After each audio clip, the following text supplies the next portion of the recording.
بسم اللہ الرحمن الرحیم۔ اللہ تبارک و تعالیٰ کے پاکیزہ نام سے آغاز کرتے ہیں جو بہت مہربان اور نہایت رحم والا ہے۔ الحمدللہ بخاری شریف کا درس ترتیب سے جاری و ساری ہے۔ ہم نے پہلی حدیث سے درس بخاری شریف کا آغاز کیا اور اللہ تبارک و تعالیٰ کے فضل و کرم سے 46ویں حدیث پر ہیں، 46 نمبر حدیث پر الحمدللہ ہم پہنچ چکے ہیں۔ اس میں حضرت عبداللہ بن مسعود رضی اللہ تعالی عنہ سے ایک حدیث پاک مروی ہے۔ آپ کہتے ہیں کہ بے شک نبی کریم صلی اللہ علیہ وسلم نے ارشاد فرمایا کہ سباب المسلم فسوق وقتالہ کفر،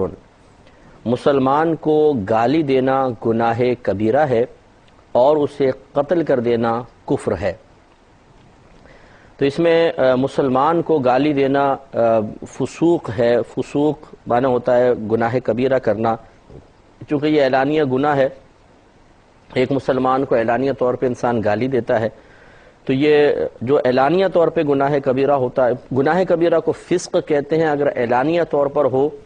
تو ایسا شخص فاسق معلن کہلاتا ہے۔ فاسق تو اس لیے کہلاتا ہے کہ وہ فسق اس نے اختیار کیا، گناہ کبیرہ اختیار کیا، اور معلن کا مطلب ہوتا ہے اعلانیہ طور پہ کوئی کام کرنے والا۔ تو گویا کہ جو فاسق معلن ہے وہ گناہ کبیرہ کا مرتکب ہوتا ہے اور وہ اعلانیہ طور پہ گناہ کر رہا ہوتا ہے، اور پوشیدہ طور پہ گناہ کرنا اعلانیہ گناہ کرنے سے بہتر اور گناہ کو ترک کر دینا پوشیدہ طور پہ گناہ کرنے سے بہتر تھا، لیکن اس نے بہت بڑا گناہ کیا کہ ایک تو گناہ کو ترک نہ کیا، دوسرا پوشیدہ گناہ نہیں بلکہ اعلانیہ طور پہ گناہ۔ تو جیسے کہ بخاری کی روایت ہے، یہ آگے انشاءاللہ آ بھی جائے گی، کہ نبی کریم صلی اللہ علیہ وسلم نے ارشاد فرمایا کہ اللہ تبارک و تعالیٰ نے ایک مسلمان پر دوسرے مسلمان بھائی کی جان، مال اور عزت و آبرو کو حرام فرما دیا ہے۔ تو اس لیے کوئی بھی ایسا قدم اٹھانا کہ جس میں اجازت شرع شامل نہ ہو اور وہ ہمارے مسلمان بھائی کی جان جانے یا اس کے مال کے ضائع ہونے یا اس کے لیے زوال عزت کا سبب بن جائے، تو نبی کریم صلی اللہ علیہ وسلم نے اس کو حرام قرار دیا ہے۔ اب چونکہ گالی بکنا، جب ہم کوئی گالی بکتے ہیں، پہلے یہ بھی یاد رکھیے کہ گالی بکنے کا مطلب یہ نہیں ہے کہ وہ معروف الفاظ جو ہمارے معاشرے میں گالی تصور کیے جاتے ہیں وہ بولیں گے تو گالی بنے گی، بلکہ گالی سے مراد یہ ہوتا ہے کہ کوئی بھی ایسا کلمہ کسی کے سامنے کہنا، کسی کے بارے میں کوئی ایسی بات کہہ دینا کہ جو اس کی شان کے خلاف ہو، جو اس کی عزت کو گھٹانے والی ہو، جو بات اس قابل نہیں تھی کہ ایسے اس شخص کے لیے کہی جاتی، تو سمجھ لیں یہ گالی ہے۔ تو اس لیے وہ معروف الفاظ ضروری نہیں ہیں۔ اگر خدا نہ خواستہ، جیسے مثال میں عرض کرتا ہوں، کوئی نبی کریم صلی اللہ علیہ وسلم کے لیے خدا نہ خواستہ، جیسے ایک منافق نے بھی کہا تھا کہ آپ انصاف سے کام لیں، اے محمد آپ انصاف سے کام لیں۔ اب اس نے یہ کوئی بظاہر معروف گالی کے کلمات تو ادا نہیں کیے ہیں، لیکن یہ بھی ایک گالی ہے، اس لیے کہ یہ الفاظ ایسے ہیں کہ نبی کریم صلی اللہ علیہ وسلم کے شان کے لائق نہیں، کہ خدا نخواستہ آپ کے عمل مبارکہ کو دیکھ کر یہ احساس دلانے کی کوشش کرنا کہ شاید آپ بے انصافی کر رہے ہیں تو انصاف کی طرف مائل ہوں، یقیناً یہ شان رسالت صلی اللہ علیہ وسلم کے یکسر خلاف ہے، تو اس کو بھی گالی شمار کیا جائے گا۔ تو خلاصہ کلام یہ ہے کہ اپنے مسلمان بھائی کو گالی دینا نبی کریم صلی اللہ علیہ وسلم نے گناہ کبیرہ قرار دیا۔ اس کا مطلب ہے کہ کوئی بھی شریف شخص ہے اسے ایسی بات کہہ دینا، اس کی شان کے لائق، اس کے شان کے خلاف بات کہنا کہ جو اس کے لیے اس کی عزت کے گھٹنے کم ہونے کا سبب و ذریعہ بن سکتی ہو، چاہے عزت گھٹے یا کم ہو یا نہ ہو، لیکن بن سکتی ہے، تو سمجھ لے وہ گالی ہے اور وہ گناہ کبیرہ ہے۔ دوسرا، نبی کریم صلی اللہ علیہ وسلم نے ارشاد فرمایا کہ مسلمان بھائی کو قتل کر دینا کفر ہے۔ اب قرآن عظیم میں واضح طور پہ اللہ تبارک و تعالیٰ نے ارشاد فرمایا کہ اللہ تعالیٰ شرک کو نہیں بخشے گا، اس کے علاوہ جو بھی گناہ کوئی کر لے اللہ تعالیٰ چاہے تو اس کو بخش دے گا اور چاہے تو عذاب دے گا۔ صرف شرک کے بارے میں اللہ تعالیٰ نے ارشاد فرمایا کہ اللہ تعالیٰ شرک کو نہیں بخشے گا۔ یہ میں تفصیل اس لیے عرض کر رہا ہوں کہ اس مسئلے تک پہنچنے کے لیے پہلے اس بات کو سمجھ لیں، اور اس میں بھی یہ ضرور ہے کہ جو شخص شرک کرتا ہوا مر گیا اس کے لیے یہ ہے کہ اللہ تعالیٰ اس کو نہیں بخشے گا، وہ ضرور جہنم میں جائے گا۔ اور اگر کوئی مشرک نہیں مرا ہے، چاہے کتنے گناہ کبیرہ کرتا ہوا مرا ہے، تو اللہ تعالیٰ نے گویا کہ اس کے بارے میں فرمایا کہ اس کے علاوہ یعنی شرک کے علاوہ اللہ تعالیٰ جس گناہ کو چاہے بخش دے گا، جس گناہ پہ چاہے گرفت فرما دے گا۔ یہ ہے موت کے بعد کا معاملہ۔ زندگی کے اندر تو چاہے کوئی شرک کرے، کفر کرے، چاہے اور گناہ کبیرہ کرے، اگر اللہ تبارک و تعالیٰ اسے توبہ کی توفیق عطا فرما دے تو یہ سارے گناہ بخشے جا سکتے ہیں۔ جیسے کہ بہت سارے لوگ ایسے ہی تھے جو نبی کریم صلی اللہ علیہ وسلم کے دور میں شرک میں مبتلا تھے، لیکن آپ کی دعوت اسلام پر انہوں نے شرک کو چھوڑا، کلمہ پڑھا اور شرف صحابیت سے مشرف ہو گئے۔ تو اس لیے یہ زندگی کا معاملہ نہیں ہے، یہ اصل میں ہے موت کے بعد کا معاملہ۔ یہ قانون، یہ ضابطہ، یہ رول جو اللہ تعالیٰ بیان فرما رہا ہے کہ اللہ تعالیٰ مشرک کو نہیں بخشے گا، اس کے علاوہ جو بھی گناہ کرے گا اللہ تعالیٰ چاہے تو اس کو بخش دے گا، چاہے تو عذاب دے گا، یہ گویا کہ موت کے بعد کا مسئلہ ہے۔ چنانچہ اگر کوئی حالت کفر میں، حالت شرک میں مر گیا، اس کی کبھی بخشش و مغفرت نہیں ہو سکتی ہے، یہ قرآن کا فیصلہ ہے۔ یہی وجہ ہے کہ فقہا نے کافر کے لیے دعائے مغفرت کو کفر لکھ دیا ہے۔ وجہ اس کی یہ ہے کہ جب اللہ تعالیٰ نے فیصلہ فرما دیا کہ جو حالت کفر میں مرے گا اس کو نہیں بخشے گا، تو دعائے مغفرت کا مطلب ہے اس کی بخشش کے لیے دعا کرنا۔ تو ایک طرف اللہ تعالیٰ فرما رہا ہے اللہ تعالیٰ اس کو نہیں بخشے گا، اور ہم کہہ رہے ہیں اللہ تعالیٰ اس کو بخش دے۔ گویا کہ ہمیں وعدہ خداوندی یا خبر خداوندی پر اعتماد نہیں ہے، ہمیں شاید شک ہے کہ اللہ تعالیٰ نے فرمایا تو ہے میں نہیں بخشوں گا، ہو سکتا ہے بخش بھی دے۔ تو اس کا مطلب یہ ہوا کہ ہم اللہ تبارک و تعالیٰ کے فرمان پہ کامل یقین نہیں رکھتے ہیں، بلکہ ہم نے اس کو شک کی نگاہ سے دیکھا ہے۔ اس وجہ سے فقہا نے اس پر حکم کفر ارشاد فرمایا، لہٰذا کسی کافر کے لیے دعائے مغفرت نہیں کر سکتے ہیں۔ تو اب نبی کریم صلی اللہ علیہ وسلم نے ارشاد فرمایا کہ مسلمان کو قتل کرنا کفر ہے۔ ابھی ہماری بیان کردہ تفصیل سے آپ جان گئے ہوں گے کہ دنیا میں اگر کوئی انسان شرک اور کفر میں بھی مبتلا ہو تو اللہ تبارک و تعالی اس کی بخشش و مغفرت فرما دیا کرتا ہے اور اس کی توبہ قبول فرما لیتا ہے، لیکن مرنے کے بعد کفر و شرک کی بخشش نہیں ہوگی۔ دوسری بات یہ ہے کہ خودکشی کا معاملہ کئی دفعہ پیش آیا ہے، نبی کریم صلی اللہ علیہ وسلم کے دور میں کئی لوگوں نے خودکشی کی ہے، اور مسلم شریف کی روایت ہے کہ ایک شخص کے لیے نبی کریم صلی اللہ علیہ وسلم نے اس کی خودکشی کرنے کے بعد دعائے مغفرت فرمائی ہے۔ اس سے احناف نے یہ استدلال کیا کہ اگر دنیا میں کوئی شخص گناہ کبیرہ کا مرتکب ہو جائے تو وہ اس سے کافر نہیں ہوتا ہے، کیونکہ اگر انسان کافر ہوتا تو اپنی جان کو ہلاک کرنا دوسرے کی جان کو ہلاک کرنے سے بڑا گناہ کبیرہ ہے، یہ زیادہ خطرناک، زیادہ بڑا گناہ کبیرہ ہے۔ تو ایسا شخص پھر ضرور کافر ہونا چاہیے تھا، اور اگر کافر ہو جاتا تو جیسے میں نے بھی آپ کو بتایا کہ کافر کے لیے دعائے مغفرت کرنا شرعاً ممنوع ہے، تو نبی کریم صلی اللہ علیہ وسلم کبھی بھی اس شخص کے لیے دعائے مغفرت نہ فرماتے۔ نتیجہ یہ نکلا جو کہ فقہ حنفی کا مسلمہ اصول ہے، قاعدہ ہے، ضابطہ ہے کہ اگر کوئی شخص شرک کے علاوہ، کفر کے علاوہ کتنا ہی بڑا گناہ کبیرہ کر لے اس سے وہ کافر نہیں ہوگا، یہ ہمارا مطلب مسلمہ اصول ہے۔ لہٰذا اب ان تمام تفصیل کی روشنی میں آپ اس کو دیکھنا ہوگا کہ نبی کریم صلی اللہ علیہ وسلم نے ارشاد فرمایا کہ مسلمان کو قتل کرنا کفر ہے۔ تو اب یہ سرکار کیسے اس کو کفر فرما رہے ہیں؟ حالانکہ مسلمان کو قتل کرنا یہ چھوٹا گناہ ہے، اور اپنی جان کو ہلاک کرنا اس سے بڑھ کر گناہ ہے۔ اگرچہ یہ چھوٹا گناہ دوسروں کے مقابلے میں نہیں ہے، بہت بڑا گناہ ہے، لیکن اپنی جان کو ہلاک کرنا، دوسرے کی جان کو ہلاک کرنا، ان دونوں میں موازنہ کیا جائے تو اپنی جان کو ہلاک کرنا بڑا گناہ ہے، اور اس شخص کے لیے سرکار دعائے مغفرت فرما رہے ہیں۔ اس سے معلوم یہ ہوا کہ اس حدیث میں، ان الفاظ میں ضرور کوئی نہ کوئی ایسا مفہوم پوشیدہ ہے جس کو ہمیں تلاش کر کے نبی کریم صلی اللہ علیہ وسلم کے درست مقصود کو حاصل کرنا ہوگا۔ لہٰذا پھر شارحین نے ارشاد فرمایا کہ نبی کریم صلی اللہ علیہ وسلم کے کہنے کا مقصود دو ہو سکتے ہیں۔ ایک تو حقیقتاً کافر کہنا مقصود نہیں ہے، بلکہ بعض اوقات ہم کسی چیز کی تغلیظ بیان کرنا چاہتے ہیں، کسی چیز کی برائی اور قباحت کو بیان کرنا چاہتے ہیں تو سخت قسم کے الفاظ کہہ دیتے ہیں۔ مثلا ایک آدمی بہت زیادہ شرارتیں کرتا ہے، ہم بولتے ہیں تم تو پورے شیطان ہو، تو کیا اس کو واقعی شیطان کہنا مقصود ہے؟ شیطان تو جن ہے اور اللہ تبارک و تعالیٰ کی بارگاہ سے مردود کیا گیا ہے، لیکن یہاں ایسا نہیں ہے، بلکہ ہم چاہتے یہ ہیں کہ اس کو اس کے افعال، اس کے اعمال کی قباحت کا احساس دلائیں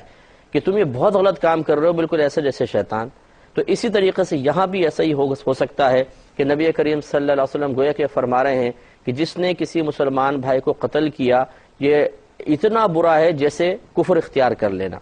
تو صرف برائی کا بیان مقصود ہے، حقیقتاً کافر قرار دینا مقصود نہیں ہے. دوسرا اس میں جو پہلو نکلتا ہے، یہ بھی علماء احناف کا ایک مسلمہ قاعدہ ضابطہ ہے کہ اگر کوئی شخص کسی حرام قطعی چیز کو حلال سمجھ کے کر لے تو وہ کافر ہو جائے گا. حرام قطعی کا مطلب یہ ہے کہ اس چیز کا حرام ہونا، اس کی حرمت ایسی دلیل سے ثابت ہو جس میں شک و شبے کی کوئی گنجائش نہ ہو. جیسے مثال کے طور پر چوری، اس پہ حد قرآن میں بیان ہوئی تو چوری کرنا حرام قطعی ہے، سود لینا حرام قطعی ہے. اب کوئی معاذ اللہ ثم معاذ اللہ سود لے اور کہے میں تو اس کو اپنے لیے حلال سمجھتا ہوں، یہ چوری کرے اور کہے کہ میں چوری کو حلال سمجھتا ہوں، وہ کافر ہو جائے گا. وہ اس وجہ سے نہیں کہ وہ گناہ کبیرہ کر رہا ہے، بلکہ اس وجہ سے کہ اللہ تبارک و تعالی نے اسے حرام قطعی طور پہ حرام فرمایا اور ایک شخص اسے حرام کے بجائے حلال سمجھتا ہے تو گویا کہ وہ اللہ تبارک و تعالی کے فرمان کا، اللہ تبارک و تعالی کے حکم کا انکار کر رہا ہے. کہ اللہ تعالیٰ ایک چیز کو حرام قطعی فرمائے اور وہ کہتا ہے میں اس کو حلال مانوں گا، تو اللہ تبارک و تعالیٰ کے حکم کا انکار کرنے کی بنا پر وہ کافر ہوگا. تو یہاں پر یہ والی دوسری تعویل ہوگی کہ علماء نے ارشاد فرمایا کہ نبی کریم صلی اللہ علیہ وسلم کا مسلمان بھائی کو قتل کرنے پر کفر کا حکم لگانا اس صورت میں ہوگا کہ جب کوئی کسی مسلمان بھائی کو قتل کرے اور اس کے قتل کرنے کو حلال سمجھے، میرے لیے حلال ہے کہ میں اس کو قتل کروں، اور وہ بھی اجازت شرع کے بغیر کرے، کیونکہ بعض صورتوں میں قتل کرنا حلال بھی ہوتا ہے. جیسے مثال کے طور پر ایک شخص نے کسی کو قتل کیا اور مسلمان کو مارا، ہم نے قاتل کو پکڑ لیا اور جب کیس چلا اب اس کو قصاص میں قتل کرنا ہوگا اگر مقتول کے ورثاء راضی نہیں ہوتے تو. اب کورٹ نے مثلا اس کے لیے پھانسی کا فیصلہ کر دیا ہے یا گردن کاٹنے کا فیصلہ کر لیا ہے، تو یہ جلاد جو ہے وہ گردن کاٹے گا یا اسے گلے میں پھندا ڈال کے اس کو پھانسی پہ چڑھائے گا. تو اب یہ بھی تو ایک قتل کرنا ہی ہوا، لیکن یہ اجازت شرع کے ساتھ ہے، لہٰذا اس پر کوئی وبال نہیں ہے. ایسی اگر خدا نخواستہ کوئی شادی شدہ شخص زنا کا مرتکب ہو جاتا ہے تو اگر قوانین شرع کے مطابق اسے سزا دینا مقصود ہو اور اس کا جرم بھی ثابت ہو جائے تو حکم شرع یہ ہے کہ اسے پتھر مار مار کے ہلاک کر دیا جائے، جس کو سنگسار کرنا کہتے ہیں یا عربی میں رجم کرنا کہتے ہیں. اب یہ بھی ایک مسلمان بھائی کو مارنا ہے، قتل کرنا ہے، لیکن شریعت نے اس کی اجازت دی ہے. تو خلاصہ کلام اب یہ ہوا کہ نبی کریم صلی اللہ علیہ وسلم کے اس فرمان عالی شان کے دو مفہوم ہو سکتے ہیں. پہلا مفہوم تو یہ کہ جس نے کسی مسلمان کو قتل کیا وہ کافر تو نہیں ہوگا، لیکن اس نے اتنا برا کام کیا ہے جیسے کفر برا ہے، صرف برائی بیان کرنا مقصود ہے. یا پھر اس کا مطلب یہ ہوگا کہ نبی کریم صلی اللہ علیہ وسلم یہ فرمانا چاہتے ہیں کہ جس نے کسی مسلمان بھائی کو بلا اجازت شرعیہ حلال سمجھ کر قتل کیا تو وہ شخص کافر ہو جائے گا. چنانچہ نتیجہ یہ نکلا کہ اگر کوئی کسی مسلمان کو حرام سمجھ کر ہی مارتا ہے اور بلا اجازت شرعیہ مارتا ہے تو اب وہ گناہ کبیرہ کا مرتکب ہوگا، کافر نہیں ہوگا، جیسے کہ ہم نے آپ کو تفصیل سے یہ بات عرض کر دی ہے. 47ویں حدیث پر آتے ہیں. حضرت عبادہ بن صامت رضی اللہ تعالی عنہ اس کے راوی ہیں. یہ کہتے ہیں کہ نبی کریم صلی اللہ علیہ وسلم ایک مرتبہ اپنے کاشان اقدس سے باہر تشریف لائے تاکہ آپ لوگوں کو لیلۃ القدر کی خبر دے دیں. تو آپ نے دو اشخاص کو ملاحظہ فرمایا جو آپس میں لڑ رہے تھے. یہ مسجد کے اندر تھے اور آپس میں کسی بات میں تکرار چل رہی تھی، جھگڑا ہو رہا تھا. تو نبی کریم صلی اللہ علیہ وسلم نے ارشاد فرمایا کہ بے شک میں تمہارے پاس اس لیے آیا تھا تاکہ تمہیں لیلۃ القدر کی خبر دوں، لیکن فلاں اور فلاں آپس میں جھگڑ رہے تھے تو اللہ تبارک و تعالی نے لیلۃ القدر کی تعیین کو اٹھا لیا. اور پھر فرمایا کہ قریب ہے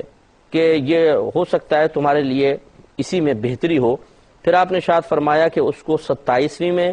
29ویں میں اور 25ویں میں تلاش کرو. تو ذرا غور فرمائیں، اس میں حضرت عبادہ بن صامت رضی اللہ تعالیٰ عنہ راوی ہیں. یہ کہتے ہیں کہ ایک مرتبہ نبی کریم صلی اللہ علیہ وسلم باہر تشریف لائے، مسجد کے صحن میں پہنچے تو دو افراد آپس میں بلند آواز سے تکرار کر رہے تھے، ایک جھگڑا سا چل رہا تھا. علماء نے فرمایا کہ ایک تو ان میں عبداللہ بن ابی حضرت رضی اللہ تعالیٰ عنہ تھے، اور دوسرے جو تھے وہ کعب بن مالک رضی اللہ تعالیٰ عنہ تھے۔ یہ دونوں صحابی تھے اور ان کی تکرار چل رہی تھی، اور مسئلہ یہ تھا کہ حضرت کعب بن مالک رضی اللہ تعالیٰ عنہ نے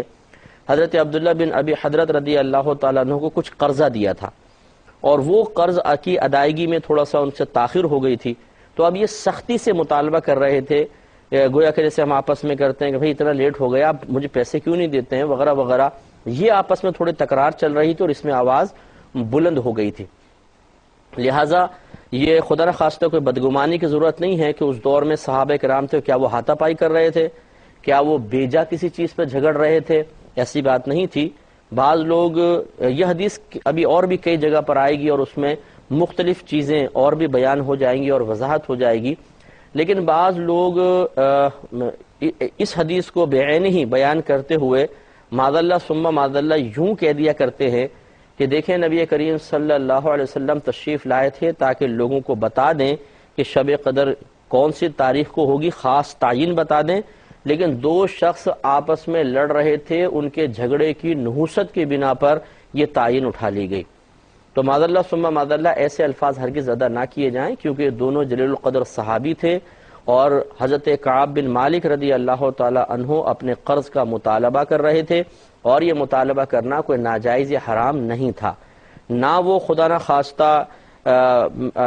حد اعتدال سے آگے بڑھ گئے تھے، جیسے ایک وحشیانہ انداز سے جھگڑتے ہیں، زور زور سے چیخ کے بازاروں کے اندر باتیں ہو رہی ہوتی ہیں اور ایک دوسرے سے مطالبہ ہو رہا ہوتا ہے، ایسے غیر انسانی طریقہ بھی انہوں نے اختیار نہیں کیا تھا۔ ہاں یہ ضرور تھی کہ ان میں آپس میں تکرار چل رہی تھی۔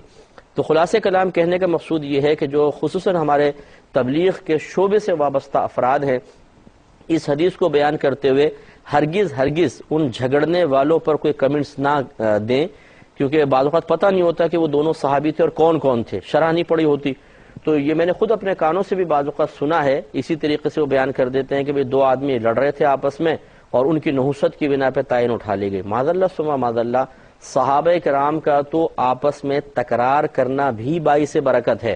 اس لیے کہ نبی کریم صلی اللہ علیہ وسلم نے کیا ارشاد فرمایا کہ میں اس لیے تمہارے پاس آیا تھا کہ تمہیں شب قدر کی خبر دوں، لیکن فلاں اور فلاں آپس میں تکرار کر رہے تھے، تھوڑی آواز ان کی بلند ہو رہی تھی، تو اس کی تعین کو اٹھا لیا گیا۔ اور پھر الفاظ دیکھیں، عسیٰ ان یکون خیرا لکم، قریب ہے کہ اسی میں تمہارے لیے بہتری ہو۔ اب میں یہاں سمجھانا چاہتا ہوں ایک پوائنٹ، بہت غور سے سماعت فرمائیے گا۔ یہ بتائیے کہ اللہ تبارک و تعالی کا فیصلہ کیا تھا؟ اس وقت شب قدر کی تعین کو ظاہر کر دینا یا ظاہر نہ کرنا؟ اگر تو اللہ تعالیٰ کا فیصلہ یہی تھا، ارادہ یہی تھا کہ تعین کر دی جائے، تو پھر میں آپ سے پوچھتا ہوں کہ یہ بتائیے کیا ان دو شخص نے جھگڑا کر کے اللہ تعالیٰ کے فیصلے کو بدل دیا؟ تو آپ کہیں گے یقیناً نہیں، کیونکہ اللہ کے فیصلے کو بدلنے والا کوئی نہیں تھا۔ لہذا ماننا پڑے گا کہ اللہ تبارک و تعالیٰ کا تو ارادہ ہی یہ تھا کہ شب قدر کی تعین کو ظاہر نہیں کیا جائے گا، اس کو مخفی رکھا جائے گا، تاکہ لوگ کسی ایک تاریخ کو پا کر صرف اسی رات عبادت نہ کریں، بلکہ آخری عشرے کی طاق راتوں کے اندر محنت کریں، 21، 23، 25، 27، 29 اور 5 راتوں میں عبادت کی برکت حاصل کریں۔ تو گویا کہ یہ ارادہ خداوندی کے تحت ہوا، جھگڑے کی وجہ سے نہیں ہوا۔ پھر بھی اس پہ انشاءاللہ مزید کلام کریں گے نیکسٹ پروگرام میں۔ وآخر دعوانا ان الحمدللہ رب العالمین۔